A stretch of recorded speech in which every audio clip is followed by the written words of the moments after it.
குன்று இருக்கும் இடத்திலெல்லாம் குமரன் இருப்பான். அவனுக்கு பேரே குறிஞ்சி கிழவன்னு பேரு. குறிஞ்சினா மலையும் மலை சார்ந்த இடமும், கிழவன்னா தலைவன் அர்த்தம். அவன் மட்டும் உயரத்தில் இருப்பவன் அல்ல, தன்னை வணங்குபவர்களுக்கும் உயர்வான வாழ்க்கையை கொடுக்கக்கூடியவன் முருகன்.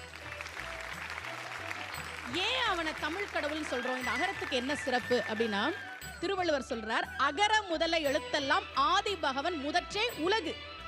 உலகத்துல உள்ள எல்லா மொழிக்கும் அகரம் முதல் எழுத்துன்னு சொல்றார். இதுல ஒரு சின்ன தப்பு இருக்க மாதிரி இல்ல? இங்கிலீஷ்ல எது முதல் எழுத்து? ஏ. லத்தீன்ல வேற இருக்கலாம், பிரெஞ்சுல வேற இருக்கலாம். ஆனா வள்ளுவர் என்ன சொல்றார்? அகர முதல்ல எழுத்தெல்லாம் ஆதி பகவன் முதற்றே தமிழ் கிடையாது, உலகுங்கிற. என்ன காரணம்னா, நீங்க உலகத்துல எந்த மொழியை எழுதினாலும் 4 முறையில தான் எழுத முடியும். சுழியம், அரைப்பிறை, குறுக்கு கோடு, நேர்கோடு. ஏல